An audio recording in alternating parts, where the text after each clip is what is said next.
welcome to In the Kitchen with Mary Mac. Today we're going to teach you how to make an ice cream cake very similar to the national ice cream franchise. Ice cream cakes that are sold all around this fabulous country of ours, but far less expensive. This is something that I've been making for many, many years because my kids did not really like cake, a traditional cake sort of a thing. You know, when you had a birthday, we would have cake and ice cream, and I would put a lot of effort into making a beautifully decorated cake, and then they would eat the ice cream and no one would eat the cake because nobody really liked cake. So I thought, I'm going to try to make one of those ice cream cakes because I'll be darned if I'm paying that kind of money for ice cream, being as cheap as I am. So I messed around a little bit and I figured out how to make an ice cream cake. So I'm going to tell you what I did and how I learned and some tips along the way. And this is actually a very simple thing to do. It's good. It's really good. And we still like them even today. Actually, that's what brought this about because my daughter made one for her boyfriend. So I thought, hey, that's a good podcast topic because this is a good thing to do. So what you're going to need to make your very own, not a national ice cream franchise ice cream cake is 2 half-gallon containers of ice cream, whatever kind of ice cream you want. You can do any flavors that you like. We typically did chocolate and vanilla because that's what we liked, but honestly, whatever flavor you want to use would work fine for this. I would suggest not using something that has a lot of already sweetened candy bits or cookie dough or something like that in it because you're going to put a filling between the layers. So you might want to use 2 kind of plain ice creams that would work well in this. So any brand is fine. This can also be made sugar-free or dairy-free. You can use dairy-free ice cream to do this. So any ice cream would work, and you can set it to your own dietary needs or whatever. So just about 2 half-gallons of ice cream. And actually, you're not even going to use full half-gallon of each of these. It'll be about 2/3 of a half-gallon. So if you had to buy, say, dairy-free ice cream, you might want to buy 2. I think they come in pints, not quarts. So you could probably get away with 2 pints of dairy-free ice cream of each flavor. There we are in the ice cream. You need a package of regular Oreos. If you're doing this sugar-free, you can use the sugar-free sandwich cookies. And then a tub of Cool Whip. For the Cool Whip is going to be your icing, okay? So those are the 3 main ingredients there, except for this other main ingredient, which is the chocolate sauce. Now, I make my own chocolate sauce to put in the middle of this because if you've ever had a national ice cream franchise cake, they have broken up chocolate cookies in the middle and then a chocolate sort of like a fudge sauce on it in the center of the cake. Not a real runny chocolate sauce like Hershey's syrup, but this is more like what would be a hot fudge sauce. So I make my own. However, if you want to purchase the chocolate sauce, you would purchase the hot fudge ice cream topping, which they also make sugar-free. So you can buy the sugar-free version of this. And once you do this, or if you want to try it, there are so many different flavor combinations that you could do with the ice cream, the cookies, and the syrup in the middle that it's pretty much endless. So you can tweak this whatever you want to, but this is just our basic ice cream cake. So the chocolate sauce, I would recommend before you start this to make your chocolate sauce because you want that to be cooled and able to be used. And this is actually a very good, very simple recipe. You need 1 cup of semi-sweet chocolate chips, 6 ounces of chocolate chips.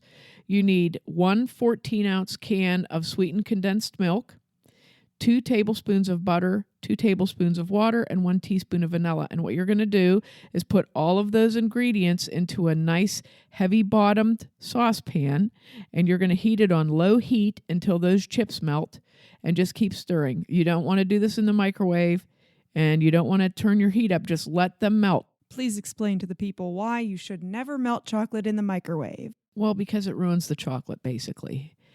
And as we were watching the Great British Baking Show and have this fabulous quote from Mary Berry, chocolate will melt in a child's pocket. So you know how fast chocolate melts. If you hold a piece in your hand, it will melt. And it doesn't take a great deal of heat to melt chocolate. So the easiest way to do it, for this, we're just going to put it on low heat and just let it melt. Okay. And then you'll have a beautiful shiny chocolate sauce if you do that. If you melt chocolate in the microwave, a lot of times it takes the gloss right out of it. It kind of, I don't know exactly what. It gets kind of gritty too if you use it in the microwave. It actually burns the chocolate, and it causes the whole structure of the chocolate to break down.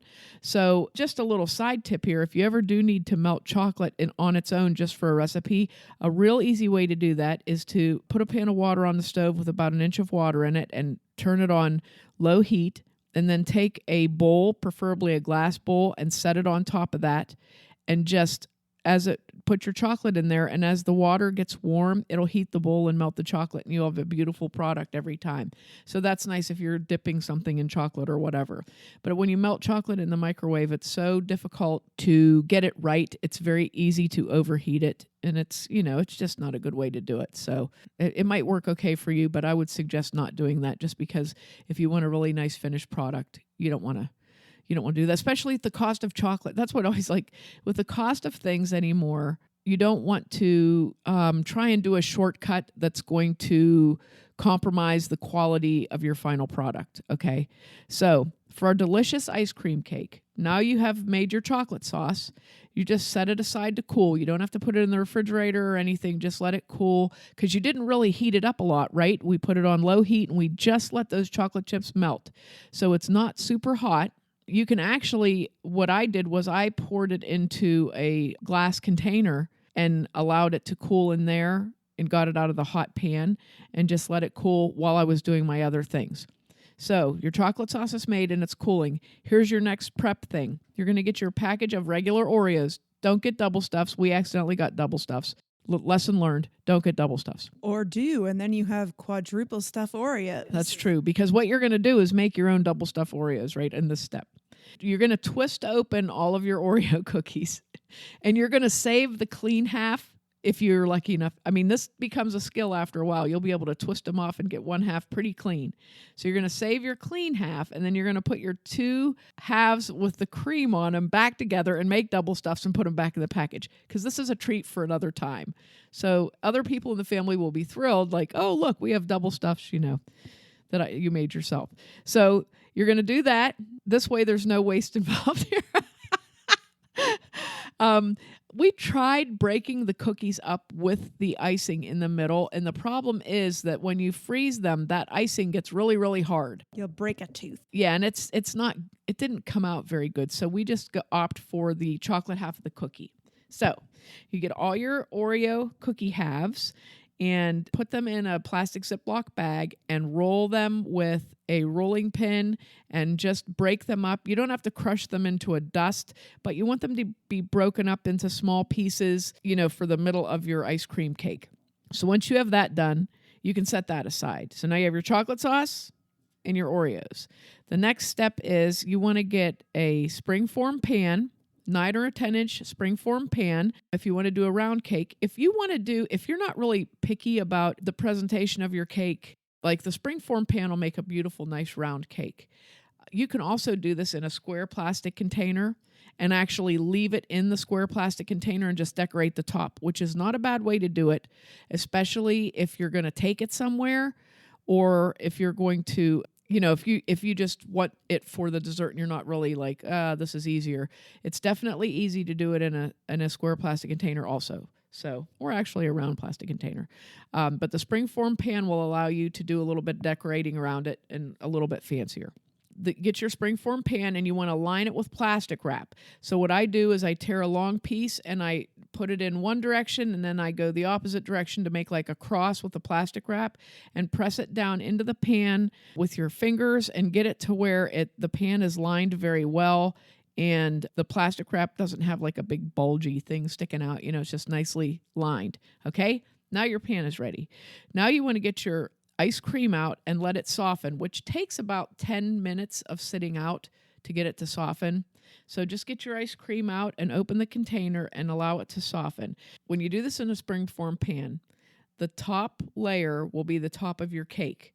So if you're going to do chocolate and vanilla, you want to put the chocolate on the bottom, the vanilla on the top. That way when you decorate it, you have white to work with. So when if you decide to spread Cool Whip all over it, you're not trying to cover up chocolate. And if you are just going to decorate it, it's a little easy to work with white. But you can do however you want to. That's just the way that I do it. So you're going to start with your chocolate ice cream that's softened, and you're going to scoop it up in probably like the size of a scoop you'd get on a 1-scoop ice cream cone, and scoop that up and put it into the pan, not piled on top of each other, but just enough so that when you press them down, they start to touch, and then fill in the little spots until it's about 1.5 inches deep of ice cream. If you use an ice cream scoop to do that, that's fine. And then I take a big metal spoon to kind of use it to spread the ice cream around in the pan and make a nice layer. Once you get that in there, you can put the rest of your chocolate ice cream in the freezer. And then you're going to sprinkle your Oreos over the top of that, and then drizzle your chocolate sauce over the top of that, however much you want. And then take that and set it in the freezer. And you want to set it in the freezer for a couple minutes just to stiffen it up. If you want to leave your second flavor of ice cream in the freezer to this point and just let that cake harden up for like 10 minutes while your second flavor of ice cream is softening, that's a good way to do it. Then you bring that back out and you take your second flavor of ice cream or your vanilla ice cream and do the same thing. Just very carefully scoop all those little scoops on the top of it, and then smooth them out with the back of a metal spoon and fill it in until you have a nice layer that's level with the top of your pan. Once you have that done, take your plastic wrap ends that'll be hanging out, from making your X of plastic wrap, and fold them very carefully up over the top of the ice cream, press it flat, and put that in your freezer and maybe leave it several hours or overnight. Or a couple days, if you're going to have, say you're having a party on a Saturday, you could make this early in the week and have it in there freezing because you want it to be nice and solid. When you go to decorate this, you'll take it out of the freezer, you'll open the springform pan and take that off, and then take your plastic wrap down. And then what I'll do is cut right around the bottom of that cake to get rid of the plastic wrap, so there'll still be some under it, but no big deal. And then you can put it on a larger platter and start your decorating. And this is how you decorate it. I use Cool Whip because I tried a variety of other things when I first started doing this. I tried whipping cream.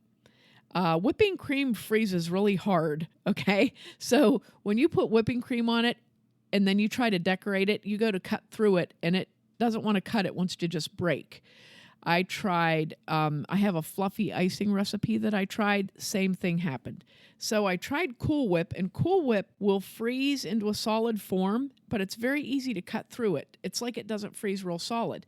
So what you can do with Cool Whip is you can tint it with food coloring, and you can put it in an icing bag and actually pipe it onto the cake. You can make little decorations, you can write words, whatever, and it'll kind of freeze as you're working on the cold cake, So if you want to write happy birthday to somebody or put little decorations on it, they'll solid up pretty quick. So you can actually stick this back in the freezer in this condition as it is until you're ready to use it, or you can do this right before you're going to use it. If you don't want to go to the trouble of piping decorations on or whatever, you can just take the Cool Whip and spread it on kind of like icing, and it works very well. Another thing you can use to write on this sort of a cake is that gel icing that comes in tubes. That works really well too because it doesn't freeze up hard.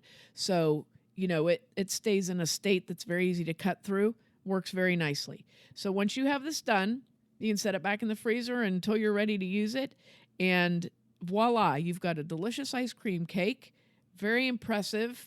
If your kids like ice cream, they'll love it. Or if you like ice cream, you'll love it. And like I said, you can use your imagination on this. You can use different flavors of ice cream. You can use different flavors of sauce, different kinds of cookies in the middle. I wouldn't recommend, though, for the cookies, you don't want to use anything like a chocolate chip cookie or anything that has something that's going to freeze hard, because when you freeze it, they do get very, very hard in there. And you don't want to leave big, big pieces of your cookie because they freeze hard. So when you have to keep those things in mind. We've tried all those things. We've tried all those different things, and we found out, all the different, it's just the Oreos work really well. Nilla wafers actually work pretty well in here too.